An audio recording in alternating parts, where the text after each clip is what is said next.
Hello, knowledge seekers. In this episode of 20-Minute Books, we explore A Little History of Economics by Niall Kishtainy.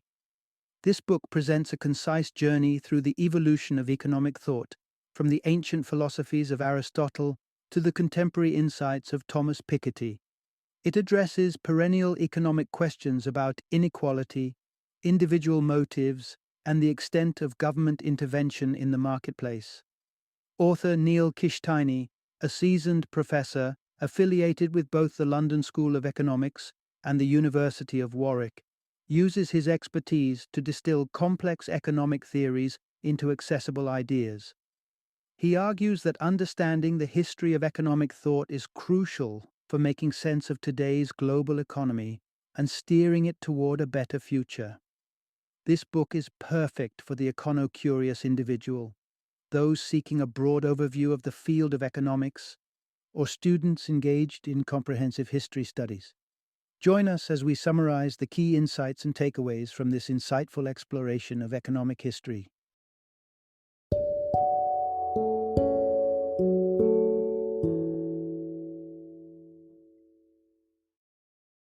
A Little History of Economics, a whistle-stop tour of the major questions posed by economists through the centuries, from Aristotle to Thomas Piketty. Introduction. Explore the twists and turns of economic history. Economics might seem straightforward with its focus on supply and demand, but it's actually a complex tale of how societies manage resources.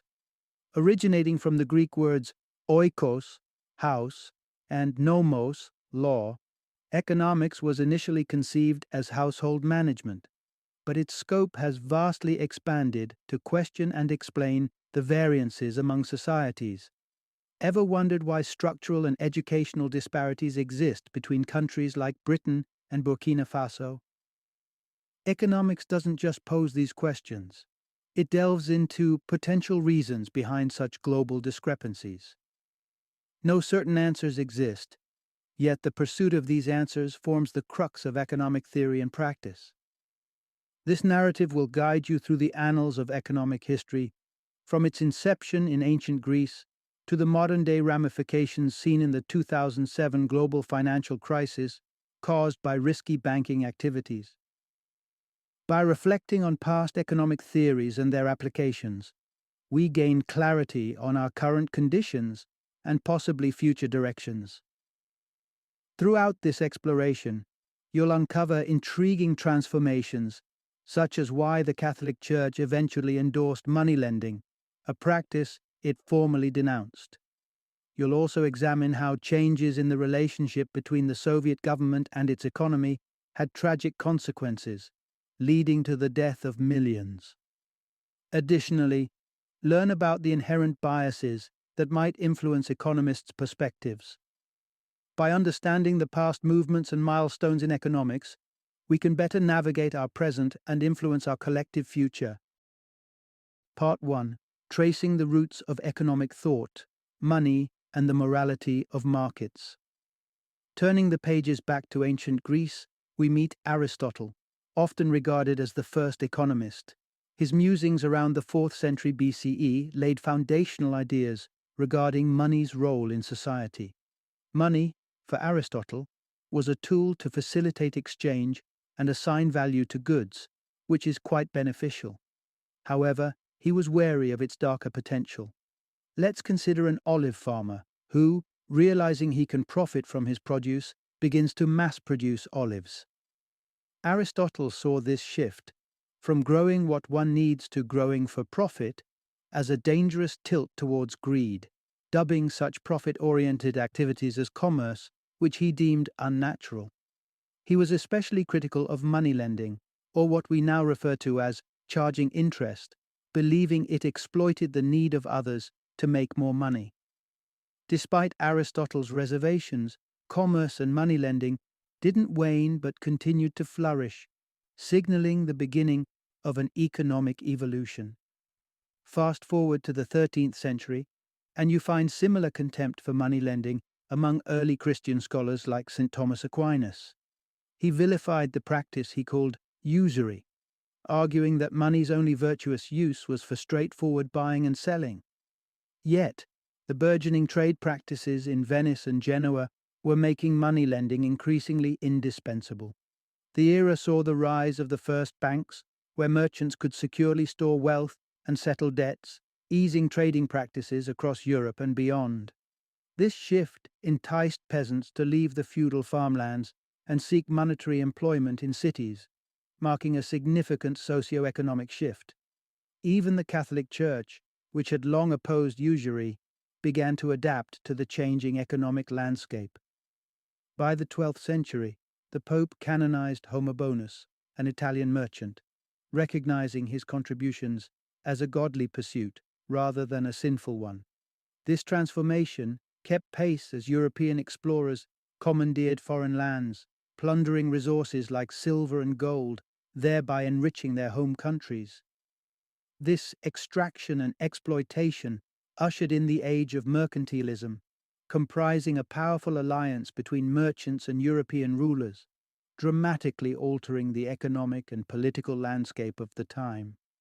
In England, thinkers like Thomas Munn pondered over strategies to boost national wealth, emphasizing that the prosperity of merchants would contribute to the nation's affluence.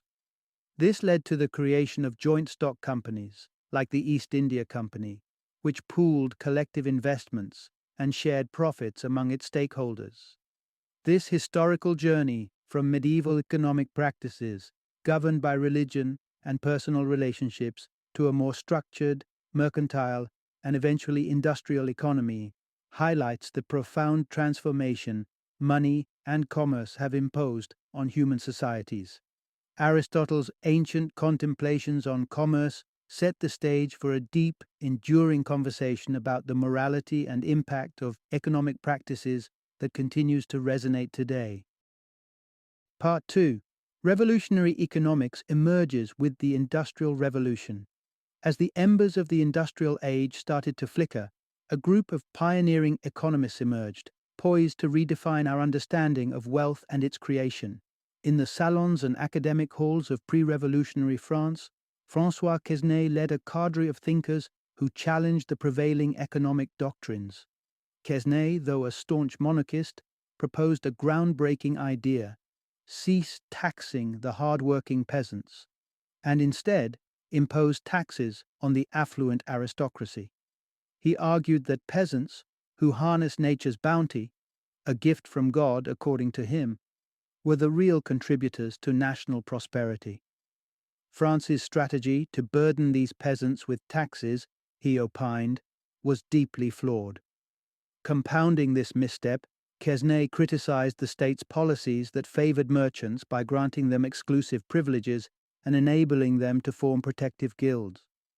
This stifled competition and innovation, contrary to the principles of laissez-faire economics, a concept advocating minimal governmental interference in economic activities. Quesnay's ideas marked the beginning of a long-standing debate over the role of government in economics, a conversation that persists fervently today. Across the Channel in Scotland, another intellectual giant, Adam Smith, was setting quill to paper on what would become a seminal work in economic theory.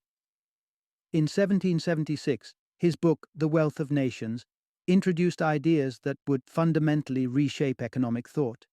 Smith argued that individuals acting in their own self-interest, paradoxically, contribute positively to societal well-being. This phenomenon seemed to be regulated by an unseen force, which he famously termed the invisible hand. The transformations brought about by England's burgeoning industrial age served as a real-time laboratory for Smith's theories. As the nation transitioned from an agrarian economy to one dominated by industry, sprawling factories became the new economic nuclei. Within these industrial behemoths, the specialization of labor became a necessity. Smith illustrated this with the division of labor principle, explaining how intricate economies encouraged individuals to specialize. While one person might excel at baking bread, another found their skill in crafting furniture. This specialization led to even more granular divisions within trades. In a furniture workshop, for example, One might specialize in nailing, while another focused on sanding. This enhanced productivity and drove down the cost of goods, benefiting society by making products more affordable. However, this evolution was not without its drawbacks. Specialized tasks often became monotonous, stripping work of its craftsmanship and joy. While a worker might spend all day performing a single repetitive task, the owners of these enterprises reaped substantial economic rewards from increased production efficiency. This era of economic thought and industrial change not only transformed how goods were produced, but also began to subtly rewrite the social contracts and economic structures of societies, laying the foundations for the modern economic landscapes we navigate today. Part 3. Addressing the Wealth Gap. Economic Insights from the 19th Century. As England reveled in its industrial boom, the stark divide between the wealthy landowners and capitalists and the struggling working class deepened dramatically. This glaring disparity prompted 19th century economists to delve into the nuances of wealth inequality and propose varied solutions. David Ricardo, a British stockbroker turned economic theorist, championed the cause of free trade as a potential remedy for inequality. At the time, Britain enforced laws against importing cheaper foreign grain, maintaining high domestic grain prices that disproportionately benefited wealthy landowners at the expense of the working population. Ricardo advocated for the repeal of these protectionist laws, arguing that allowing the import of inexpensive grain would alleviate some of the economic pressures on workers and help level the societal playing field. Although initially dismissed and ridiculed by Parliament for his views, Ricardo's principles gained traction and vindication years after his death, when the laws he opposed were eventually repealed. This era was ripe with diverse perspectives on the intensifying wealth gap. Some economists, like Thomas Malthus, attributed poverty to personal failings such as laziness, arguing against welfare or support on the basis that it would only encourage indolence. Malthus believed that without external assistance, individuals would be compelled to improve their circumstances through their own efforts. Conversely, the burgeoning socialist ideology presented a more collective vision of society. Thinkers like Charles Fourier and Robert Owen advocated for communal ownership and cooperative living as the bedrock of a harmonious society, starkly contrasting with the competitive, market-driven model. However, the most profound and influential analysis of capitalist society's inequalities came from Karl Marx, whose seminal work, Das Kapital, critiqued the very foundations of capitalism. Marx argued that capitalism inherently exploits workers, who, owning only their labor, are subject to the whims of capitalists, the owners of production means. He predicted that these systemic tensions would eventually lead to a communist society where class distinctions are obliterated. Despite Marx's detailed critique of capitalism, he offered scant elaboration on the workings of the anticipated communist society, leading to various interpretations and significant misapplications of his theories in the following epochs. Recognizing the dire circumstances of the working class, early 20th century European governments began to implement reforms aimed at improving worker conditions. These included the introduction of unemployment benefits, the provision of universal education, and the abolition of child labor, laying the groundwork for the more active role that governments would come to play in economic matters throughout the 20th century. From free trade advocacy to socialist ideals and the critical scrutiny by Marx, the 19th century was a pivotal period in economic thought, shaping the discourse around wealth, equality, and the role of government in balancing these intricate dynamics. Part 4. Exploring government's role in economics as America flourishes.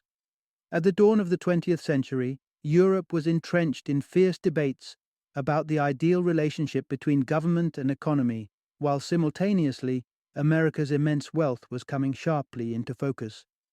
The period saw the practical application of Karl Marx's theories by Vladimir Lenin, who led the 1917 revolution that dismantled Tsarist Russia and birthed the Soviet Union, the world's inaugural communist state. Lenin viewed this new state as a bastion against imperialism, which he and other thinkers critiqued as a mechanism that artificially prolonged capitalism's viability. The Soviet Union embarked on an experiment with central planning, where the government, not market demands, dictated economic outputs. An example of this could be the decision that all cars should be painted blue, a choice driven by government decree rather than consumer preference. This approach starkly contrasted with the economic principles in vogue across much of the Western world, particularly in the burgeoning economic powerhouse, the United States. The human cost of the Soviet experiment became tragically apparent during the 1930s, when a devastating famine claimed approximately 30 million lives. Despite such calamities, the notion that governments should play a role in managing economies gained traction. Economist Arthur Pigou argued that individual and corporate actions, while self-beneficial, could inadvertently produce detrimental societal effects.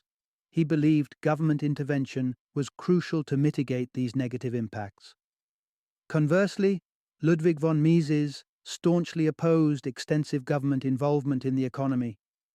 He reasoned that government-set prices, detached from market realities, rendered economic calculations meaningless, and upheld capitalism as the only logical economic system where money and profit drive efficient market operations. Across the ocean, America's new class of wealthy industrialists like the Vanderbilts and Carnegies flaunted their prosperity through extravagant lifestyles. Economist Thorstein Veblen coined the term conspicuous consumption to describe their lavish spending meant to publicly display their wealth and social status. Veblen argued that this ostentatious behavior was not only a display of wealth, but also influenced the lower classes, nudging them towards a cycle of continuous consumption to maintain social appearances. Veblen warned that this unsustainable cycle of consumption was leading society towards an inevitable economic downturn. His observations highlighted the stark differences in economic models and societal effects between America's capitalist excess and the Soviets' rigid central planning, contributing to an ongoing global dialogue about the optimal role of government in economic affairs. As America continued to display its opulence, the dialogue surrounding economic governance and its societal impacts only deepened, setting the stage for further philosophical and practical explorations in the years to come. Part 5. New economic theories emerge from crisis and conflict. The Great Depression of 1929 served as a stark reminder of the vulnerabilities in the world's richest nation, prompting a re-evaluation of the role of governments in economies. As fortunes dwindled and unemployment skyrocketed to affect a quarter of the American workforce, economists grappled with the profound crisis. British economist John Maynard Keynes became a pivotal figure during this period, proposing that the severity of the Great Depression was largely due to inadequate governmental response to the initial recession signs. Keynes observed that the natural instinct of individuals and businesses to curtail spending in times of economic uncertainty only exacerbated the downturn. His conviction was that the economy wouldn't self-correct without significant government intervention to stimulate spending. The overarching theme of the mid-20th century was the intense debate over the extent of government involvement in the economy. While the Soviet Union's extreme approach resulted in tragic consequences, such as famine, other voices warned of different risks associated with government control.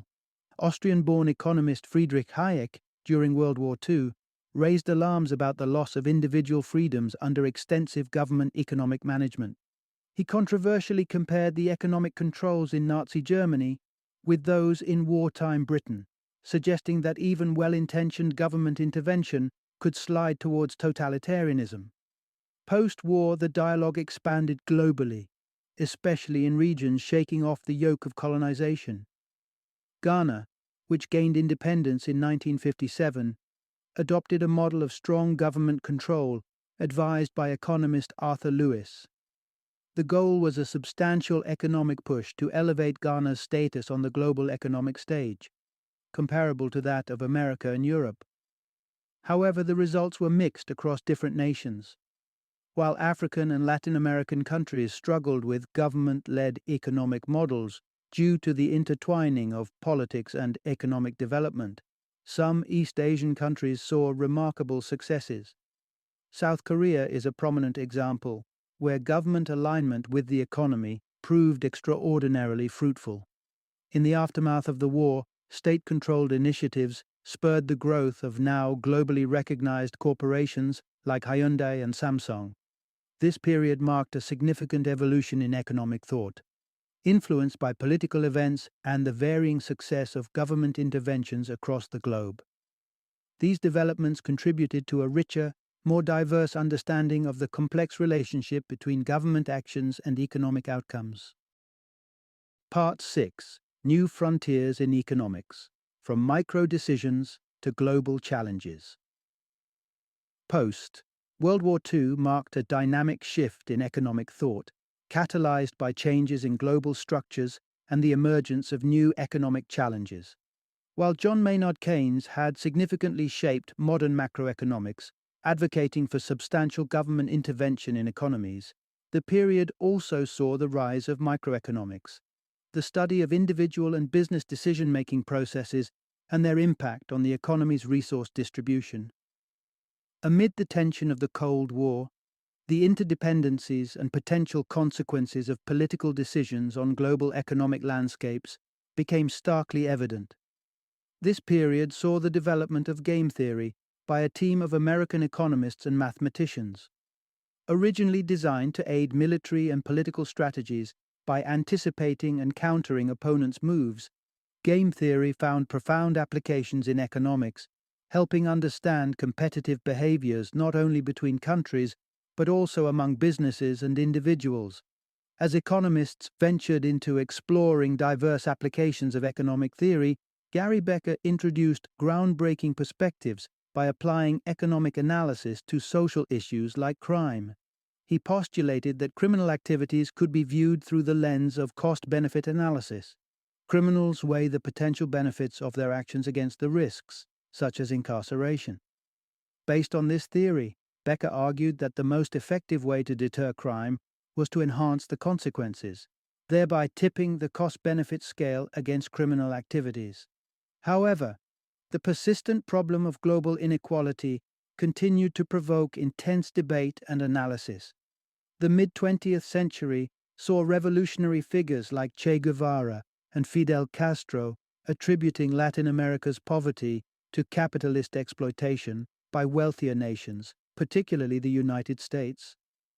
They, along with German economist André Frank, suggested that international trade systems were structured to disadvantage less wealthy nations, widening the economic gap between countries. This ideology underpinned the socialist revolts and the establishment of communist governments that aimed to overthrow the capitalist framework, which they believed perpetuated global poverty. Despite these vehement arguments against capitalism, evidence from Asian nations like South Korea presented a counter-narrative. As these countries experienced rapid economic development and significant advancements under capitalist systems without undergoing socialist revolutions, they provided practical examples that challenged the notion that capitalism inherently hindered the progress of less developed nations. This era in economic thought not only expanded the purview of economic analysis to encompass both minute everyday decisions and massive global issues, but also highlighted the diverse methodologies and ideologies that could coexist within the field. As economists tackled these varying scales of economic phenomena, they continuously pushed the boundaries of economic theory and its applications across the globe. Part 7: The Fluctuating Fortunes of Keynesian Economics Post-World War II. After World War II, the economic theories of John Maynard Keynes, which advocated for significant government intervention to regulate national economies, were put into robust practice. This period saw the rise of the young Keynesians, a faction of economists who formulated practical applications of Keynesian principles, gaining considerable traction through the 1960s. A landmark instance of these theories materializing into public policy was under President Kennedy, who implemented Keynesian-inspired tax cuts aimed at revitalizing the economy by boosting consumer spending. Initially, this approach appeared efficacious, garnering bipartisan support in the United States, even among those traditionally wary of expansive government roles in economic matters. However, as the 1970s dawned, the enthusiasm began to wane. Economists and policymakers started questioning the long-term viability of Keynesian policies, particularly concerning their role in triggering inflation and whether they genuinely contributed to the robust economic performance of the 1960s. During the late 1970s, a climate of economic discontent enveloped Britain, marked by widespread strikes and protests against unemployment and rising inflation, issues many attributed to the Keynesian model of economic management.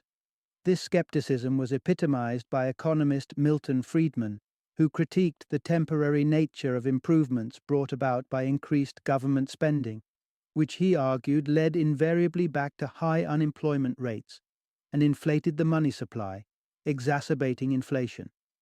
Friedman championed a market-led approach to economic governance, advocating for what would later be known as supply-side economics.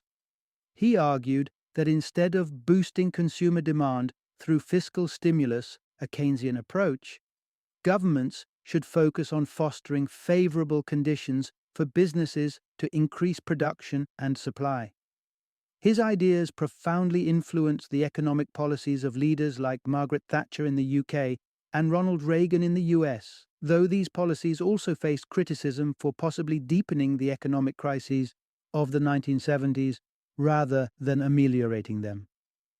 Moreover, the debate extended beyond the efficacy of Keynesian versus supply-side economics to question the fundamental trustworthiness of government involvement in economic policy.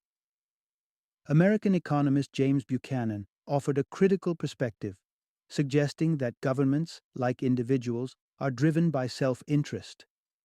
Politicians, he posited, might pursue popular spending policies more to garner electoral support than to genuinely foster economic well-being, raising concerns about the motivations behind government economic interventions. Thus, the post-war era was marked by intense debates and shifting opinions regarding the role of government in managing economies, with Keynesian economics experiencing both significant adoption and profound skepticism, reflecting the evolving challenges and priorities of global economic policy. Part 8. The high cost of high stakes, financial risks and their repercussions. As the 20th century drew to a close, the financial world witnessed a seismic shift in the persona and practices of bankers. Gone were the days of the conservative, tweed-suited financiers. The 1980s heralded the arrival of a new archetype in the banking sector: the brash, risk-loving, cowboy bankers. These individuals reshaped the industry with their bold speculation on commodities like wheat and oil, basing huge purchases on forecasts of future prices. Their gambles, when successful, yielded substantial profits. Among these risk-takers was currency speculator George Soros, who famously made a staggering profit of £1 billion in 1992, an event that notably shook the Bank of England and highlighted the profound impact of speculative finance. This era of high-risk financial behavior wasn't just limited to professional environments, but trickled down to amateur stock traders too. Seduced by the potential for tremendous gains, this speculative spirit was particularly evident during the 1990s tech boom. The public's frenzied rush to invest in nascent tech companies led to wildly inflated stock prices, driven more by emotional frenzy than reasoned evaluation of the company's actual value. The resultant tech bubble eventually burst, erasing $2 trillion in value, devastating individual fortunes, and toppling companies. Yet, this cycle of boom and bust did not end with the tech crisis. Soon, a similar bubble formed around the US housing market, which also spectacularly burst in 2007, precipitating a global economic meltdown. Economist Hyman Minsky provided a framework for understanding these phenomena. He theorized that capitalism inherently breeds financial instability over time as entities engage in increasingly reckless borrowing and lending to maximize profits. This cycle escalates until banks extend credit to debtors with minimal repayment capacity under the assumption that asset prices will continue to rise indefinitely. When these financially overstretched borrowers fail to meet their debt obligations, asset prices collapse, leading to a full-blown financial and economic crisis.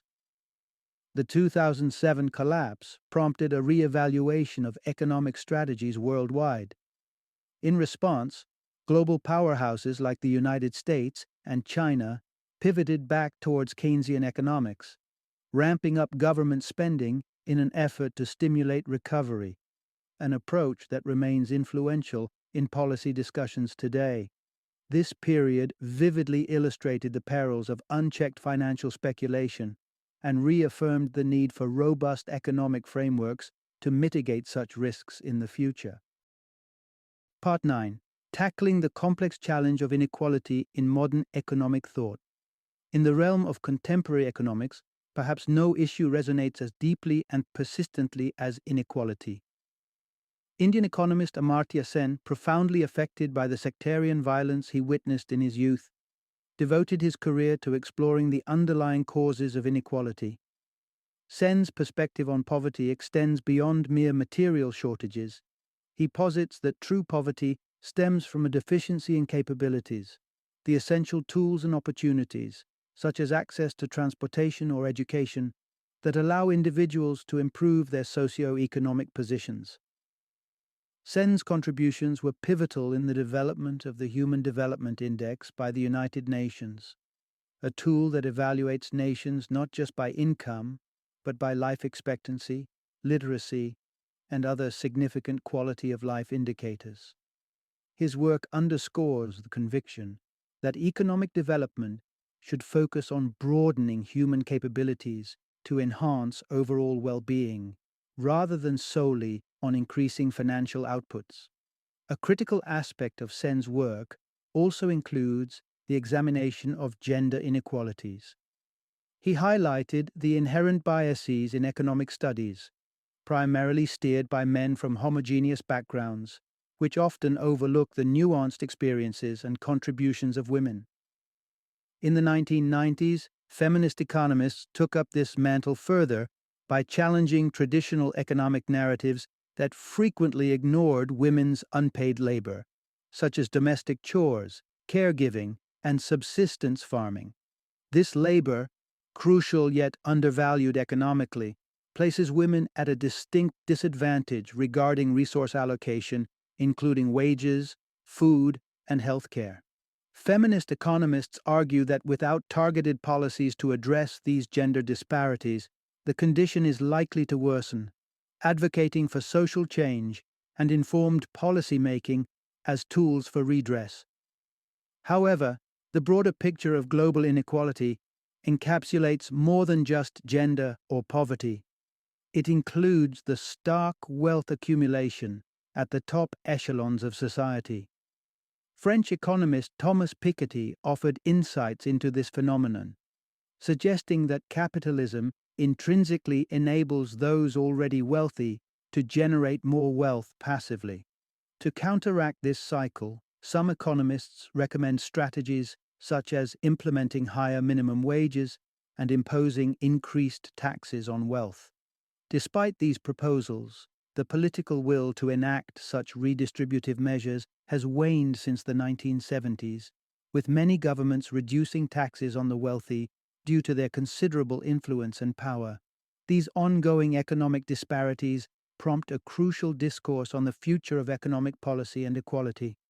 Today's economists and future generations are tasked with conceiving innovative solutions to navigate and possibly overcome these entrenched inequalities, ensuring a more balanced and equitable global economy. Final summary. Economics, often perceived as a complex and distant field, is fundamentally about addressing the tangible challenges that affect everyday lives. This discipline extends beyond the abstract manipulation of numbers and theories. It serves as a critical lens through which we can examine the disparities and interactions among individuals, communities, classes, and nations. At its core, economics explores the use of money, not just as a medium of exchange for labor and necessities, but also as an instrument in understanding and bridging the gap between different economic strata. The ultimate goal of economic inquiry and policy making is to mitigate inequality, ensuring a fairer distribution of resources and opportunities across the societal spectrum.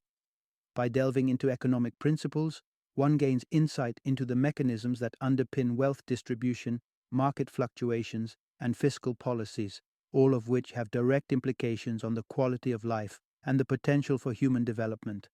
Thus, economics emerges not just as a theoretical study, but as a vital tool in crafting solutions to enhance collective welfare and progress.